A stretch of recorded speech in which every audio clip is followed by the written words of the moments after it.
સુરત પોલીસનું no drugs in Surat city અભિયાન અંતર્ગત એસઓજીને મળી મોટી સફળતા. અડાજણ હની પાર્ક રોડ પરથી ₹13 લાખથી વધુની કિંમતના 374 ગ્રામ હાઇબ્રિડ ગાંજા સાથે આરોપીની ધરપકડ. સાઈરામ રો હાઉસમાં રહેતા આગમ ઉત્તમ પટેલને ત્યાં ડિલિવરી આપવા આવતા ઝડપી પડાયો. આરોપી સૌરવ ચૌહાણ પાસેથી 13.9 લાખની કિંમતનો 374 ગ્રામ હાઇબ્રિડ ગાંજો જપ્ત. સાઈરામ રો હાઉસમાં રહેતો આગમ ઉત્તમ પટેલ ફરાર. આગમ ઉત્તમ પટેલે ગાંજાનો જથ્થો મંગાવ્યો હતો, જે જથ્થો સૌરવને મુખ્ય આરોપી રિષભ નવરત્મલ મહનોત દ્વારા ડિલિવરી કરવા મોકલ્યો હતો.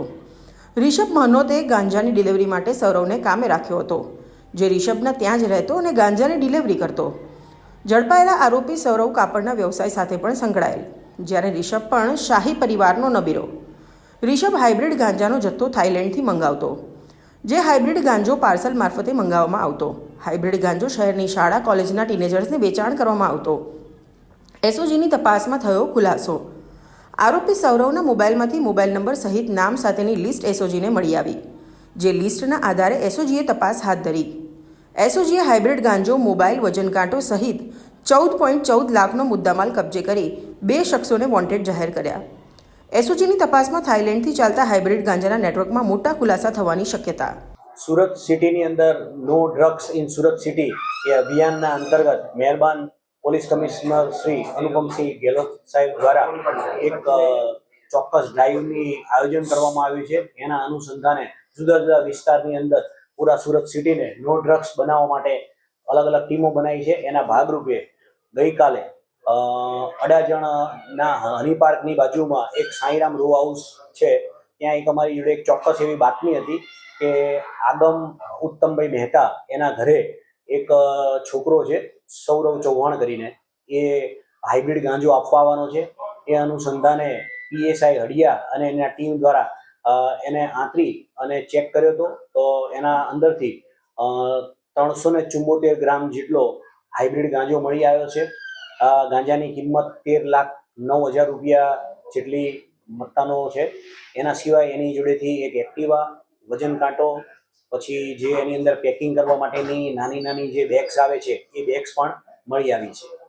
એની વધુ પૂછપરછ કરતા એવી પણ તપાસમાં નીકળ્યું છે કે જે આપવાવાળો જે વ્યક્તિ હતો એ રિષભ કરીને છે, રિષભ મહનોત કરીને છે. અને આ રિષભ મહનોતની જોડે જ આ છોકરો જે સૌરવ છે એની જોડે જ રહેતો હતો, અને એ જ આ રીતે અલગ અલગ જગ્યાએ વારાફરતી બધી જગ્યાએ આવી રીતે હાઇબ્રિડ ગાંજાની ડિલિવરી કરાવડાવતો.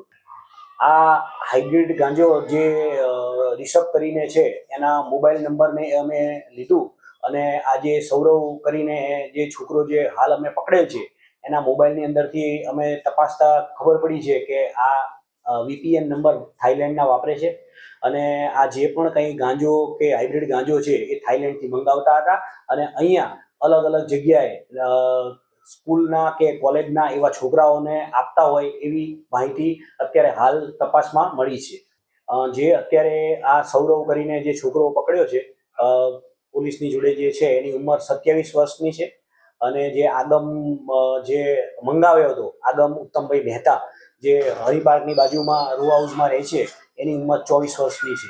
આ લોકોની જોડેથી અમે અત્યારે બધી પોલીસે તપાસ ચાલુ કરી છે કે કોને કોને આપતા હતા, અને એના જે નામો ને બધું મળશે એનાથી સુરત પોલીસ અને માનનીય કમિશનર સાહેબ દ્વારા એક અહીંયા અમે રિહેબિલિટેશન સેન્ટર બનાવ્યું છે. એ છોકરાઓનો અને મેં પોતેથી સંપર્ક કરીશું અને એમને રિહેબ કરવાની કાર્યવાહી કરીશું. આ ઘણી બધી વાર આ રીતે ગાંજો લાયા હોય એવું અત્યારે હાલ તપાસમાં જણાઈ આવે છે. જો તમે આ વિડીયો ફેસબુક પર જોઈ રહ્યા છો તો લાઈક અને ફોલો કરો, અને YouTube પર જોઈ રહ્યા છો તો અમારી ચેનલને સબસ્ક્રાઇબ કરો.